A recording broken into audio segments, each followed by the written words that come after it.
ભાગી જ ગયા. સાવ ઢોંગી બાબા હતા. આપણા ઘરમાં જે પણ બધું બની રહ્યું હતું ને એ બધું એ બાબા જ કરતા હતા.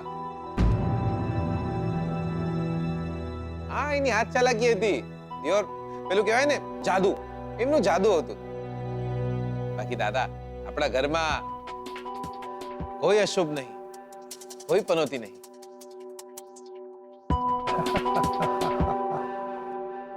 ઓહો રંજીત કુમાર, સાંભળ્યું આ જીગરે શું કહ્યું તે? પેલા બાબા તો નકલી હતા. આ બધા બાબાઓથી દૂર રહેજો. જુઓ, તમને કોઈ અશુભ માનતું નથી. બસ હવે શાંતિથી જીવો અને આપણા ઘરમાં કંઈ અજુગતું ના બને.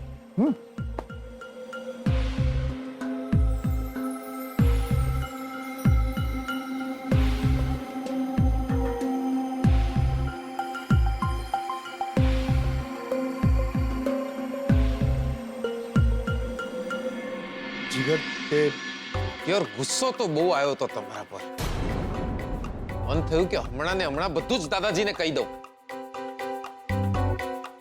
પણ આમના લીધે માંડી વાળી. મને થયું કે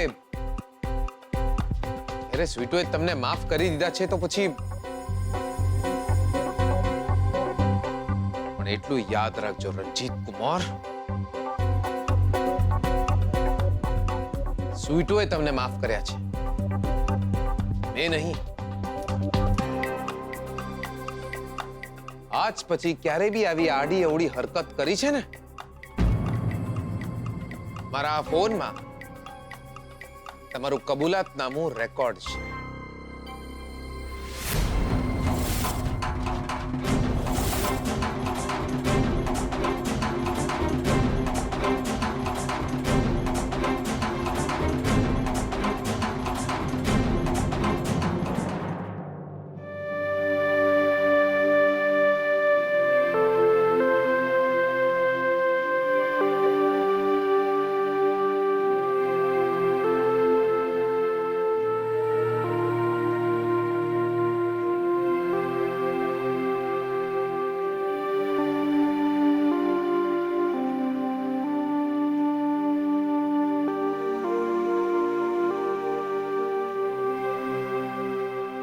મોટાઓ એ જીવતા માણસની ખોટ પૂરી નથી પાડતા, પણ વધુ ખોટ પડવા પણ નથી.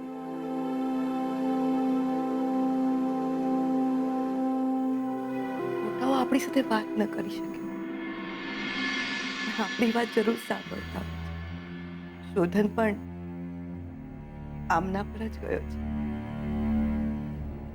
પોતાનાઓને ને પ્રેમને નહીં ભૂલનારો. આમણે પણ બીજા કોઈનો વિચાર કર્યા વિના મારી સાથે લગ્ન કરી લીધું.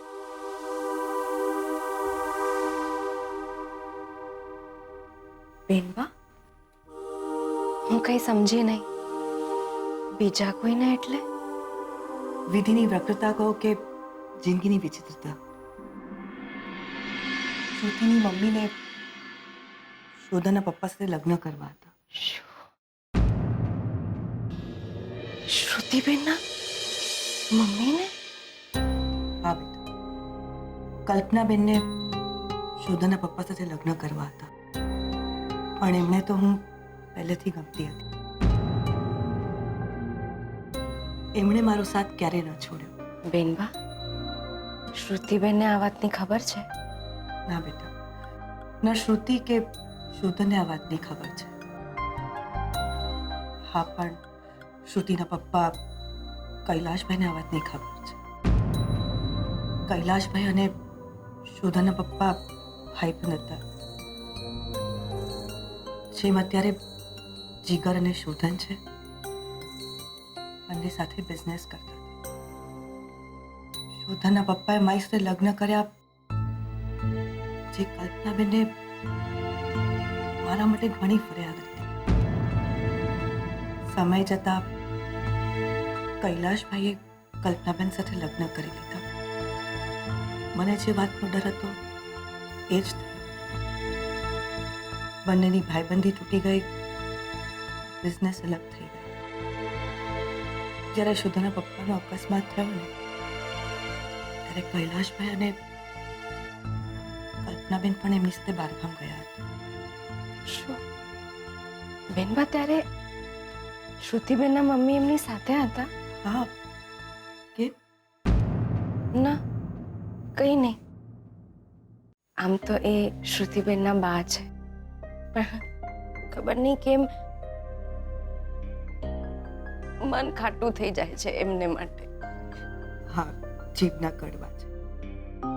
એમને તો હજુ એવું લાગે છે કે એમના લગ્ન શુદ્ધના પપ્પા સાથે ન થયા એના માટે હું જવાબદાર છું.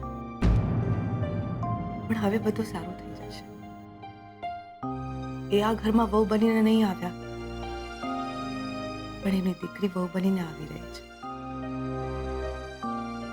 હવે બધું સુખરૂપે પાર થશે. કાલથી જ લગ્નની તૈયારી શરૂ કરી દેવાની છે. અને તારા માટે પણ બહુ બધી ખરીદી કરવાની બાકી છે હજુ. કાલે સોની પાસે જવાનું છે, તૈયાર થઈ રહેજો.